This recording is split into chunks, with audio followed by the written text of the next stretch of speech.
আমার জন্মভূমি, আমার পিতৃভূমি, মাতৃভূমি, আমার হাজার বছরের ঐতিহ্য। আমি এখানে জন্মগ্রহণ করেছি, আমি এই দেশে জন্মেছি, এই দেশে মরবো।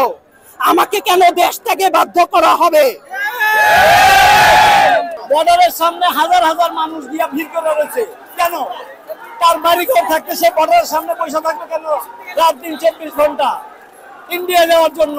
সকলে হিন্দু বৌদ্ধ খ্রিস্টান এবং মুসলমান সবাই ছিল এখানে। আমাদের সবকিছু আমরা একত্রে বসবাস করেছি। আমরা এই দেশে যাবো না, এটা আমার মা, আমি আমার মাকে ভালোবাসি যেরকম, এমনি আমি দেশকে ভালোবাসি এরকম। আমরা উই ওয়ান্ট জাস্টিস, আমরা বিচার চাই। এইভাবে বারবার প্রত্যেকবার সংখ্যালঘু নির্যাতিত হব। আমরা এই দেশের সংখ্যালঘু কেন?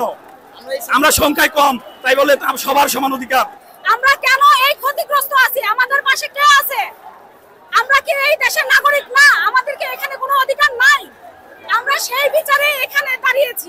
আমাদেরকে কেন সংখ্যালঘু বলা হবে? আমরা কি দেশের নাগরিক না, নাকি আমরা অন্য দেশ থেকে এখানে পালা আসছি থাকবো? বাংলাদেশকে কেন আমাদের উপর অত্যাচার হবে? আমাদের সংখ্যালঘু কেন বলা হবে? আমরা তো কোনো কিছু দাবি দাবা করতেছি না। আমরা শুধু সনাতনী সম্প্রদায়, কোথাও যেতে চাই না।